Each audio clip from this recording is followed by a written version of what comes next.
No way, that's impossible. We're living together. You just need to sign the divorce papers. Good luck with your poor life. I stood there, dazed, holding the phone after the call was suddenly cut off. The lawyer couldn't help but burst out laughing. Olivia looked at the lawyer, confused. He was wiping tears with a handkerchief. My name is Karen, and I am the CEO. I've been married to my husband, James, for 3 years. We don't have children. We're both so busy with work, often even on weekends, that we hardly find time for long talks. We mostly see each other in passing, so we try to sync our schedules for overseas trips during our long breaks. It's only once a year, but it's something we both really look forward to. When we got married, we decided to buy a condo on the upper floor of a Bay Area tower. It was a stretch financially, but we thought about the future value of the property. Thanks to that, we're happy with our current life. I have a close friend from high school, Olivia. We sometimes grab lunch together. Olivia is beautiful and has high standards for men. She's not married yet, but is eager to be. She looks for well-educated, high-earning men on dating apps and won't compromise on their income. One day, I was having lunch with Olivia at a cafe near a park. We went to high school and university together, even shared the same classes. That's why we've consulted each other about various things over the years, knowing quite a bit about each other's dating histories and types. During our student days, we shared both fun and sad times. Those are cherished memories now. Since marrying James 3 years ago, we've both gotten busier, and the chances to meet have decreased. Now, we only see each other a few times a year. I'll come visit your condo next time, Olivia suddenly said. She'd never been to my place before. Then, on the weekend, she came over. I could tell she was amazed, even through the intercom at the entrance. As soon as I opened the door, Olivia looked impressed. Wow, this place is like a mansion, and that elevator ride was so long. I had chosen a spacious upper floor condo because it was a once-in-a-lifetime purchase. It's even more spacious than a house. It's beautiful, really incredible, Olivia said as she looked around the condo, turning her head in every direction. Great location and an upper floor in a high-rise like this must have cost a fortune, Olivia remarked with a sly smile. Yeah, you could say it's $1 million condominium. It's got great security too, I said, but Olivia cut me off, reacting only to the term $1 million condominium. It must be over $1 million. Your husband must be making a lot, she said, her eyes wide with astonishment. That was so typical of Olivia. She always had high standards for men, especially regarding their income. James's salary is quite good for his age, I guess, I said vaguely. I felt it was tacky to be too explicit. Olivia had a look that seemed to hint at some ulterior motive. Can I use your bathroom? She asked and left the living room. I directed her to the bathroom and then started preparing tea in the kitchen. I was concerned when Olivia took a while to come back. I was about to check on her when she returned, saying, just replying to an email. Olivia usually didn't make excuses like that, so I felt a slight sense of unease. While enjoying the cookies Olivia brought as a gift and having tea, she asked, can I stay till the evening? She apparently wanted to greet James. It had been since our wedding that Olivia last saw James, so it wasn't unnatural for her to want to see him. I decided to check with James just in case. James was happy about it. I might finish work early, he replied in an email. I told Olivia it was okay, and then I started preparing dinner. Olivia was using her smartphone, but then she stood up and went to the bathroom again. I didn't notice while cooking, but Olivia was gone for quite a while. When she came back, she was wearing a familiar necklace. It was my necklace. As I stared at the necklace, Olivia gave an embarrassed smile. How do I look? Does it suit me? She posed like a model. Seeing my stunned expression, Olivia started laughing. Oh, come on, I'm just kidding. I found it and thought it was cute. It must have been super expensive, right? A premium piece for sure, Olivia said, sounding like a child making an excuse for a mistake. That's a gift for James. Wow, he must be really wealthy to afford something like this. Olivia sighed, but more importantly, that necklace was stored in the closet in the bedroom. It seemed like Olivia had pretended to go to the bathroom and instead went to the bedroom to peek into the closet. I couldn't believe her actions. However, I didn't want to seem petty, so I just emphasized that it was a precious item. Taking advantage of my mild reaction, Olivia made a surprising request. Can I borrow this necklace for a while? I've got a date with a doctor I met on a dating app. I want to wear it for that. Please, she pleaded, putting her hands together as if praying. Reluctantly, I decided to lend it to her. All right, but take good care of it. Like I said earlier, it's a gift for James. As soon as Olivia knew she could borrow it, she smiled and started touching the necklace gently. Of course, I understand, she said, though she seemed to ignore my words. When I finished preparing the meal, I pretended to go to the bathroom to check the bedroom. Sure enough, the closet in the bedroom and the chest beside the bed weren't fully closed.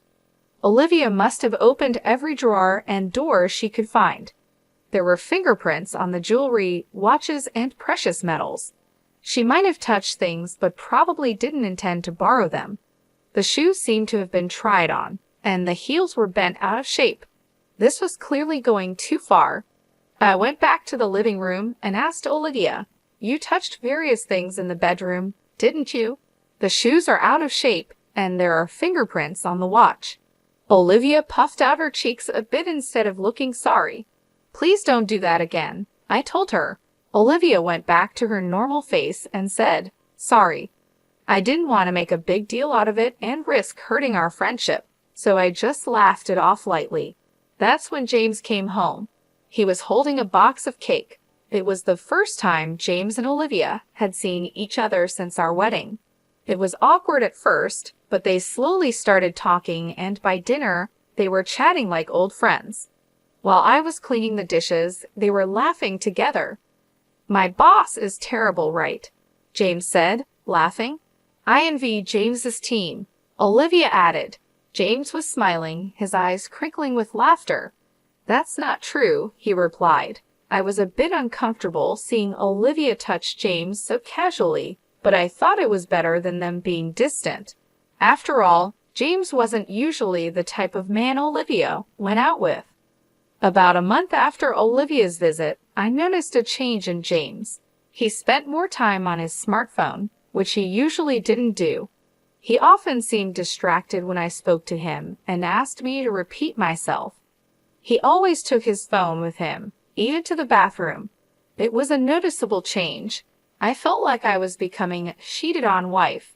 I thought about checking James's phone once, but I hesitated to even touch it. Our conversations at home became increasingly rare. James started working on weekends much more often.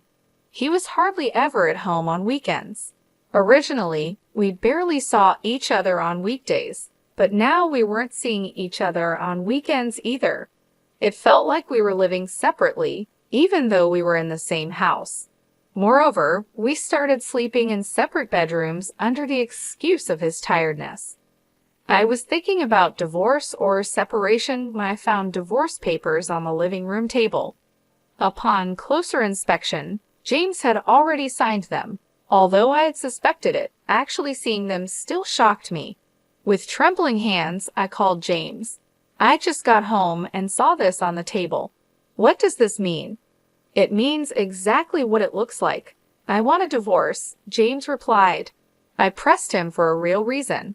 "I've fallen in love with someone else. It's not just an affair. I'm serious about it." It was clearly cheating. Then I heard a familiar female voice on the phone. It was Olivia. "I'm dating James now. I even want to marry him," she said. Though I had suspected it, hearing it confirmed made my heart race, and I broke out in a cold sweat. "I fell for James the moment I saw him at your house. We exchanged contact details and started messaging. One thing led to another, and here we are," Olivia explained. Her tone was harsh. Maybe this was her true nature. "James says there's nothing left to discuss. Can you just sign the divorce papers and send them off?" Olivia asked. I wanted to talk things over, so I asked her to tell James to come home. No way, we're living together now. You just need to sign the divorce papers. Good luck with your poor life, she replied, and then the call ended abruptly. I stood there, unable to move for a while. After that, sleepless nights continued for me. James didn't come home. I couldn't bring myself to touch the divorce papers. They just sat there untouched. Furthermore, Olivia kept sending me multiple photos of her and James together, flaunting her relationship. It seemed to be an intimate relationship, but this felt like harassment. My mental health deteriorated, my complexion worsened, and sometimes I'd become vacant even during the day. People around me became worried and strongly suggested I go to the hospital. I ended up being somewhat forcibly taken for treatment and started taking medication. I managed to find some peace and started to sleep again. I could somehow go to work, but then an unbelievable thing happened. When I returned from the hospital, something felt off in the room. Going to the bedroom and opening the closet, I found that bags and jewelry were missing. The count of jewelry and watches in the chest was off too. There was only one person who could have done this. Why would she do something like this? What had I ever done to her? My insomnia came back, and I had more sleepless nights, barely getting through my days. During counseling at the hospital, when I mentioned the theft at home, I was strongly advised to consult a lawyer. I contacted the company's lawyer right away and set up an appointment. The lawyer asked me first, "What would you like to do?" "I'll get a divorce. I want those two to face proper consequences," I answered immediately, surprising even myself. Just a little while ago, I was unsure what to do. I couldn't believe how easily those words came out of my mouth. Perhaps I really wanted to punish them after being tormented so unfairly. A week later, I received a message from Olivia. I had sent her a certified letter. "Hey, what are you thinking? Sending a certified letter to my workplace?" Olivia sounded pretty angry, her voice filled with rage. "You must have expected at least this much. Anyway, I'm leaving everything to my lawyer now." I hung up the phone. Olivia called several times after that, but I ignored all of them. Then James called. I had sent a certified letter to his parents' house. Apparently, his affair being exposed at home caused a huge uproar. I wanted to burst out laughing at his self-inflicted predicament, but managed to restrain myself. Feeling that leaving it all to the lawyer wouldn't be enough to calm my feelings, I decided to confront them both. I would denounce them thoroughly on the spot. The lawyer arranged the date and time, and we decided to have the discussion at the law office. A few days later, the two reluctantly showed up at the law office. I thought they would bring their own lawyer, but it seemed they came alone. Olivia stormed into the office, flinging the door open. James followed, looking uncomfortable. "Finally, we meet, you coward," Olivia said, not hiding her anger at all. James tried to calm her down. "You've been avoiding us all this time. Our wedding has been delayed because of you," Olivia said, looking like she might throw her bag at me any moment. James was desperately trying to hold her back. As I watched them with a feeling of pity, the lawyer nodded at me. "Please calm down. If any violence or abusive language occurs, we will immediately call the police," the lawyer said. The mention of the police made Olivia stiffen. With the lawyer's intervention, Olivia and James took their seats, becoming calmer. We sat across from each other at the office table, ready to start the discussion. "James, you're seeking a divorce, correct?" I asked. Olivia sat angrily while James slumped, looking defeated. "We agree to the divorce. However, since your relationship is considered adultery, we will ask for alimony," I stated. James's face clouded over. "I'll agree to the divorce, but once the alimony is paid, don't contact us ever," he said. I quietly nodded in agreement. Olivia looked displeased, maybe expecting more resistance from me. When the lawyer began discussing the alimony amount, Olivia snapped, "I said any amount is fine. We have plenty of money. Olivia sat arrogantly with her arms crossed. The lawyer looked at her with interest, then said, "Oh yes, didn't he tell you? James is the president of a jewelry company with a yearly revenue of $3 billion. James looked up frantically, trying to restrain Olivia's arm. "Alimony for an affair is nothing to us. I'll even give a proper share of the property," Olivia continued excitedly, her face flushed. James tried hard to calm her down. Olivia shook off his hand and continued, "You can barely make ends meet on your salary, right?" She scoffed with a laugh. The lawyer burst into uncontrollable laughter. Olivia looked at him with a puzzled expression. The lawyer, wiping tears with a handkerchief, said, "Actually, the president is Karen." Olivia was dumbstruck, her mouth hanging open. James hung his head, his body trembling slightly. James is just an ordinary employee with no position at Karen's company. "I am Karen's corporate lawyer," I stated. Olivia started laughing loudly. "What are you talking about? Are you really a lawyer? Can lawyers lie?" she asked. The lawyer calmly replied, "Why not ask James next to you if what I said is a lie?" James, meanwhile, just bit his lip, looking down. Olivia, growing anxious, grabbed James's arms and began shaking him.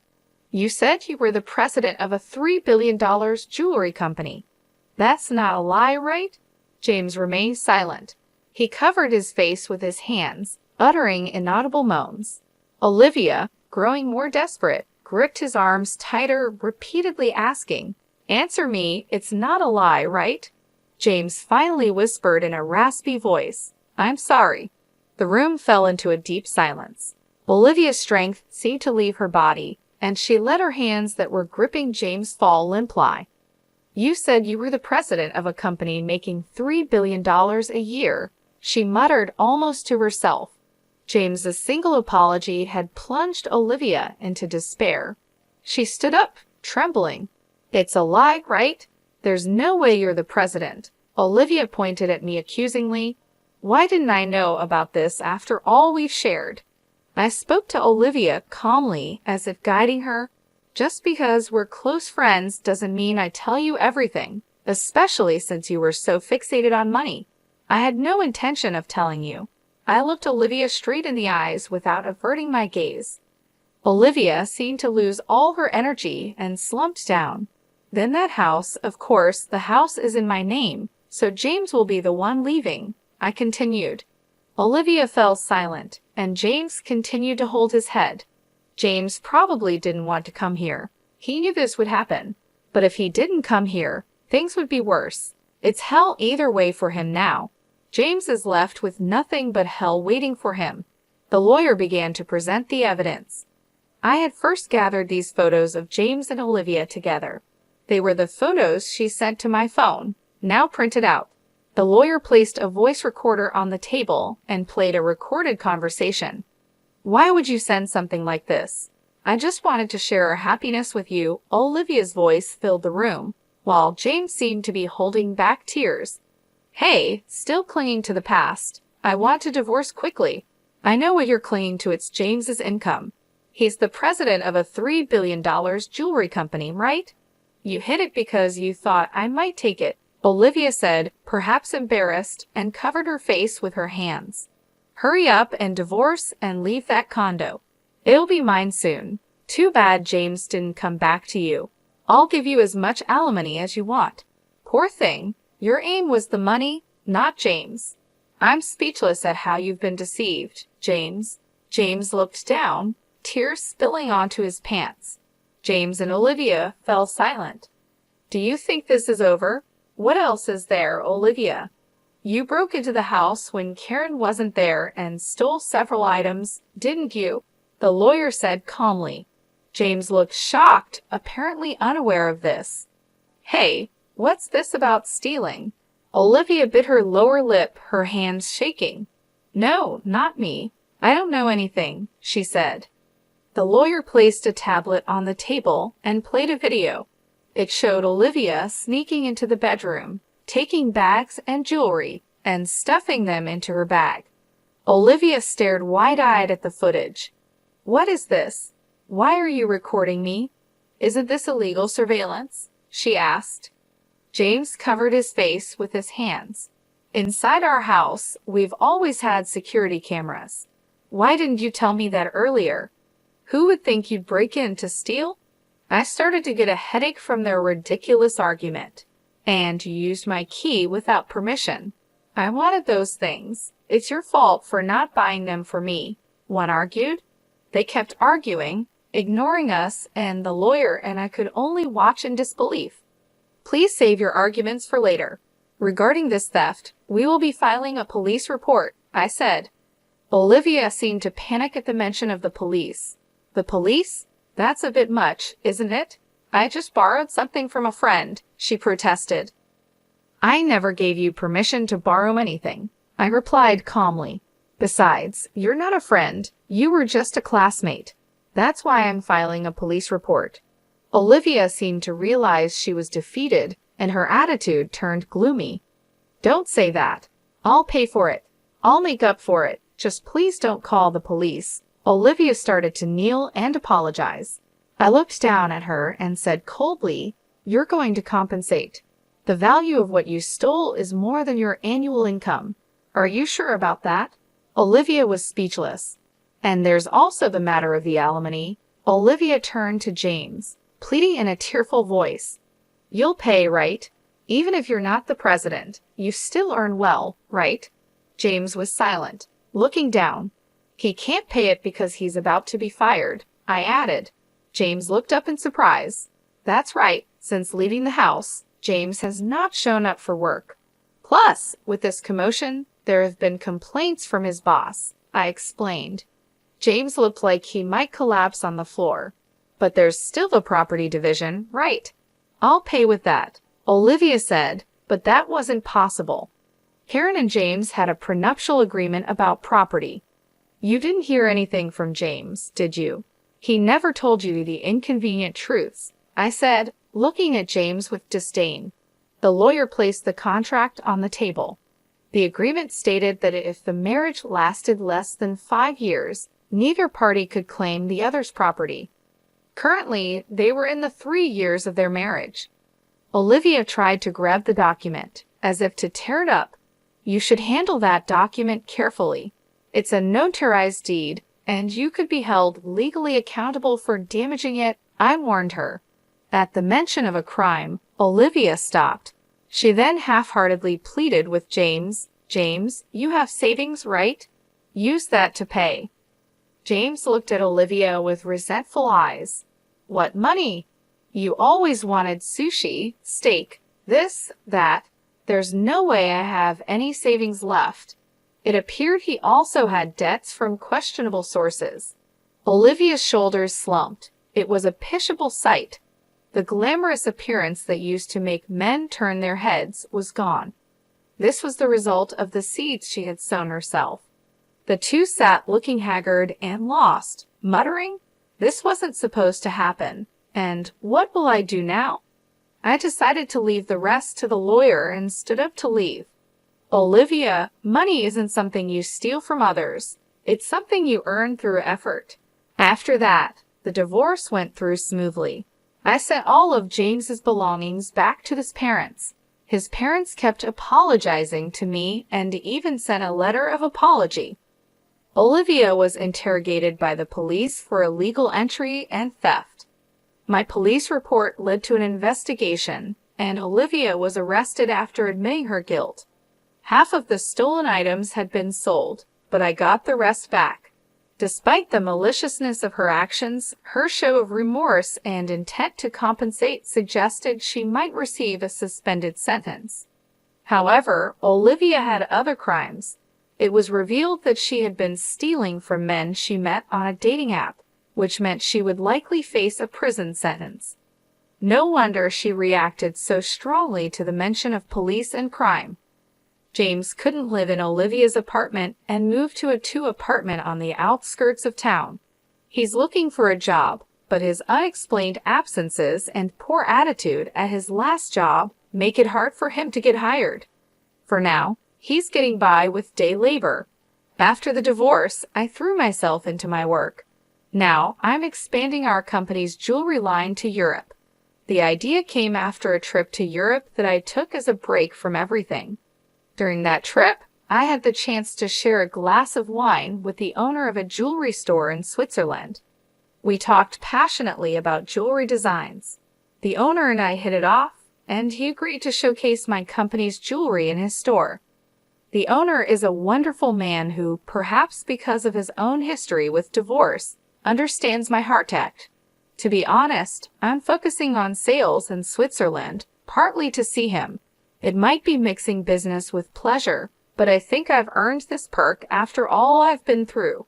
That's how tough it has been for me. I receive regular updates on their situations from the lawyer after the divorce.